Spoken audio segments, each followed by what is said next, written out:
Pour conclure ce cours, nous allons faire un petit résumé de tout ce qui a été dit auparavant et vous énoncer les points importants à retenir pour chaque vidéo.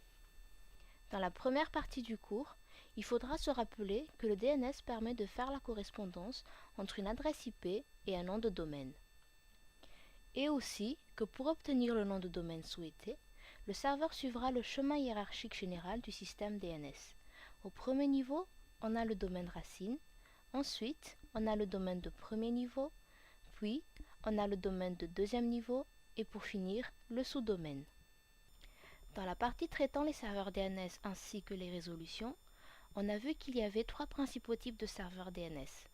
Le serveur racine, les serveurs TLD ainsi que les serveurs d'autorité, et que chaque serveur gère un nom de domaine particulier. Nous avons également parlé des deux modes de résolution DNS. Le mode itératif, dans lequel le client reçoit des réponses de chaque serveur interrogé, qui est soit une réponse complète, soit une référence vers le prochain serveur à interroger. Et le mode récursif, dans lequel le serveur interrogé se charge de retrouver la bonne réponse, et dans lequel le client s'attend à recevoir la bonne adresse ou un message d'erreur disant qu'il n'a pas pu retrouver l'adresse demandée.